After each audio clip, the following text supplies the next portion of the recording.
The concert at the Red Warrior Camp. This is the picture that's on the front of Workers' World, this great picture by Sunshine, a photographer and videographer that was there. And our coverage has been wonderful. Let me really thank the comrades who made this extraordinary experience possible, and especially Comrade Matowi and Teresa, who really did a lot to pull this together and make it possible. Is that better? Much better. Okay.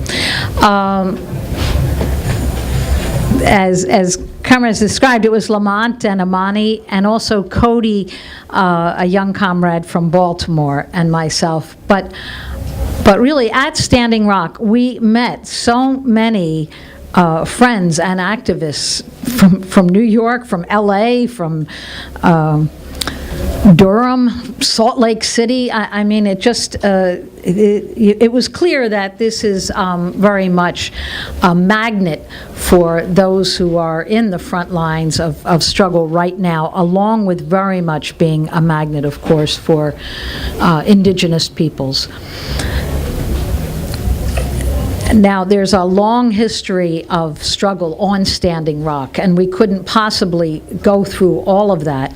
There are so many both treaties that have been violated again and again, but also land theft of hundreds of thousands of acres, even in the last few decades. And this, in the very experience of this generation and its leaders, in building 5 of the dams on the Missouri River, where did every one of those dams cut through was to steal thousands of acres of the rich bottomland of Standing Rock and other reservations in order to enrich the industries that were downstream and the white farmers and so on.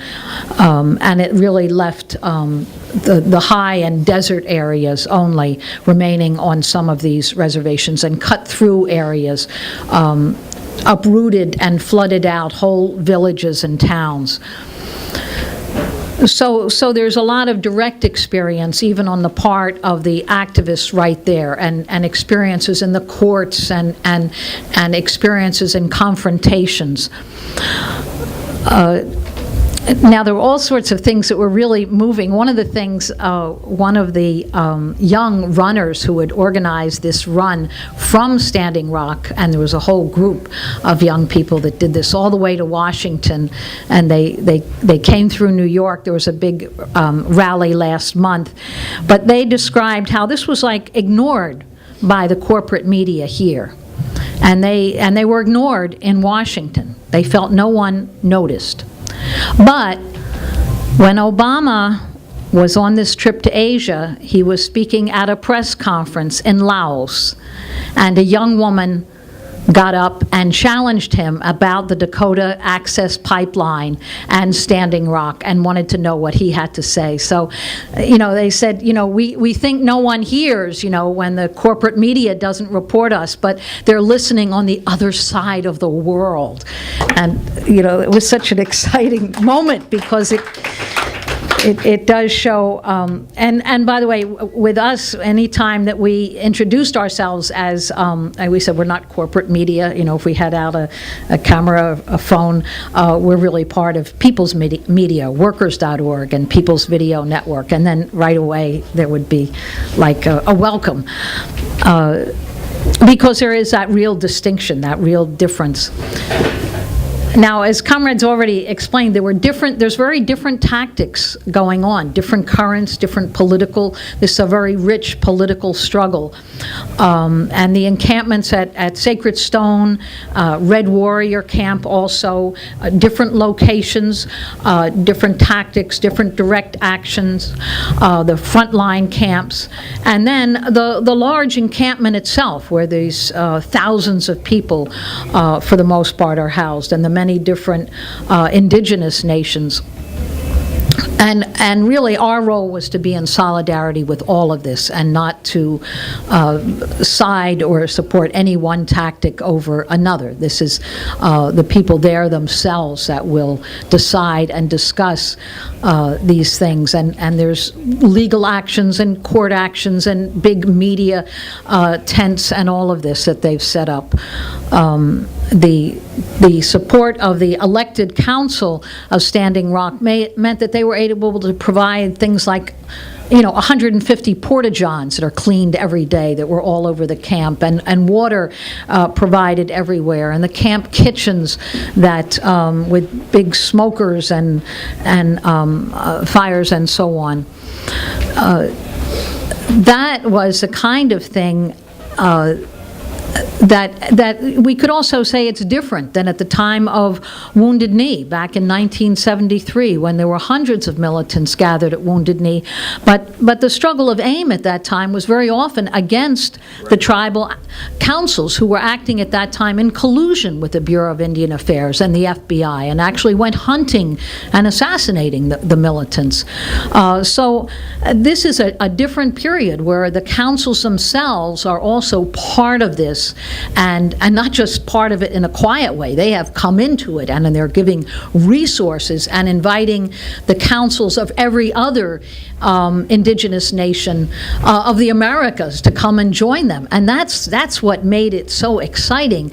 And this, you could feel, it was just sort of vibrating in the air as they would introduce different groups who had been coming over the space of many days. Just during the few days we were there, we saw so many introduced. There might be 15 different delegations, and each of them would come forward, present a flag, present a dance, present graphics that they had brought, and describe the material supplies that they had brought. And at the council, only representatives of the indigenous nations spoke.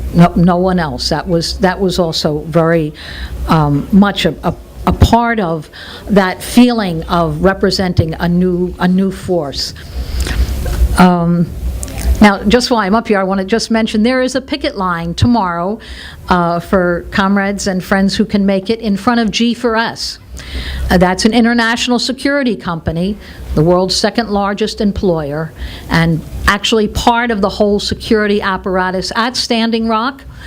And they also operate in Palestine, the checkpoints, the roadblocks, the prisons for the Zionist settler Israeli state. And G4S provides on the Dakota Access Pipeline the dogs and the drones. So it clearly highlights both the character of national oppression and the importance of sovereignty, of two struggles. Think of Palestine and the Lakota people, the earliest struggles for sovereignty, for self-determination. I don't want to repeat too many of the points that were made.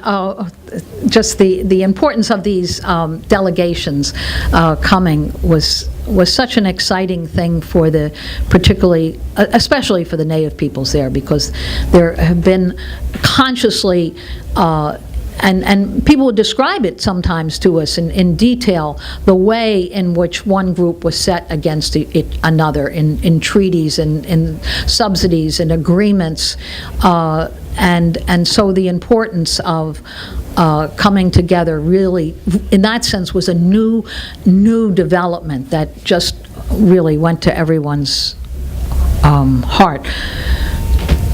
I'm just going to say a few of the quotes that really struck me. This was the council chair who, in speaking, he was asked about whether this was a victory, the decision to put he said this is putting a pause on the building of the pipeline, but these are sneaky people and we don't trust them at all, and our battle has been hundreds of years and they've violated every time. And then another speaker responded, do not take our kindness for weakness. We're determined, we're united. There was an assertion many times, we will no longer say tribal, we are a nation, and we demand that the treaties be honored.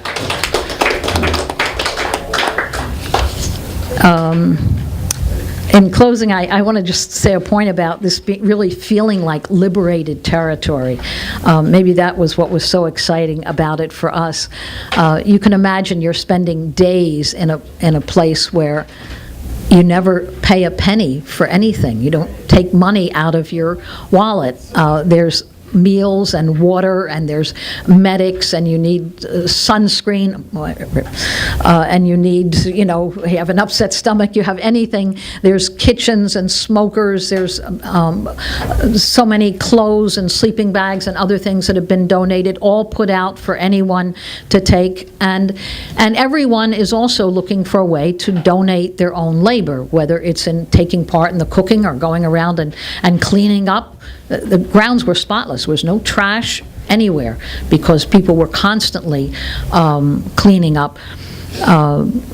So in all of those things, there was this sense of cooperation that was really intense, and also a consciousness that what is the role of the government? It's to divide.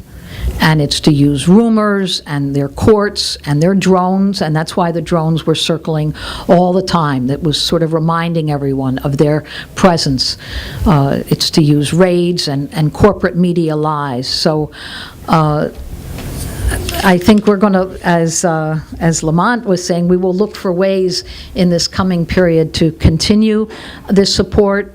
We also know that when there's a struggle like this, and every one of these nations coming forward described not only their flag, but a struggle that they were engaged in at that moment that they wanted support for. And it was so interesting. You heard so much history about both water and land and fishing rights and huge environmental pollution and the struggles to stop it from one group after another. This is from Quebec to Bolivia to Southern California and the Klamath River and from New England to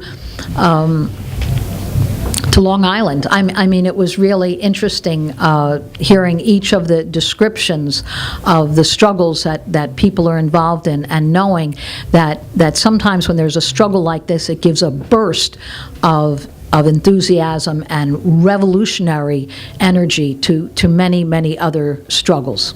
So we defend and we stand with Standing Rock. There's two media lies, and Amani very much addressed, this voluntary pause that the Obama administration asked the big oil corporations and drilling and mining corporations to abide by. Now, does anyone ever think the capitalists are going to abide by a voluntary decision? That was what I thought so well LaDonna answered in terms of, we're not fools. The other media lie that was put out widely, and it was why our trip was important in another way, was it made front page coverage that the National Guard was called in. There were roadblocks. You couldn't possibly get through. Now, this is a huge reservation landmass with lots and lots of roads in. They couldn't possibly blockade this whole area anyway. But it was meant to discourage a lot of people from thinking it's not possible to go in solidarity. So just going itself became very important. But I want to say a little bit more on why there's no expectation that this pipeline will stop unless this humongous struggle grows.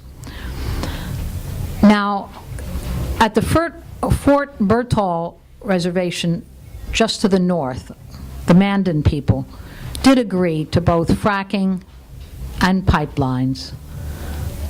It's left whole parts of their land totally destroyed, completely.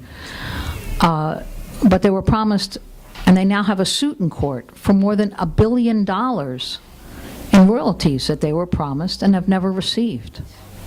But it shows the scale of what's, Tony just sent me an article of a Canadian nation just to the north that was offered by Big $267,000 per person for for the right to build pipeline, refinery, do fracking to the north. And the nation voted and turned it down. Again, they were offering more than $1 billion, but it means the end of their existence. So, but that's incredible offer for a people desperately poor, and but they've been made endless promises, and they're not buying. They're not buying. But that $1 billion that was offered was part of a $30 billion project that is this Pacific pipeline. So there's such huge amounts of money, investment. This pipeline is to take oil from the Bakken oil fields in North Dakota, which is a huge, huge operation. And it has done a fracking operation, the whole part of the northwest corner of North Dakota. It's the oil boom of North Dakota. It's meant unemployment rates of 3% in the state, but 87% unemployment on the reservation. So you can see the absolute, destructive of what's being done to the land, what's being done to the people. Very short-term gain. There was this oil boom, and then the price of oil goes down, and thousands of people are just laid off. They can go to that area for jobs, and then they found rent was so astronomical that it was taking a big chunk of what they were being paid. So all of this is like capitalist looting on a huge, huge scale. And this standing up to it, we really have to see this isn't just symbolic standing up. This is really people fighting for their lives, for their future, for their families, and they genuinely feel in the strongest way possible that it is for everyone. I mean, that this is an environmental, this is a climate change issue, and this is the most destructive thing that you can do, not only for them personally, but for the environment as a whole. Now, how do the capitalists answer it? As they say, well, if we don't have pipelines, we have to use these incredibly dangerous oil trains, which roll right through cities and towns and are extremely dangerous.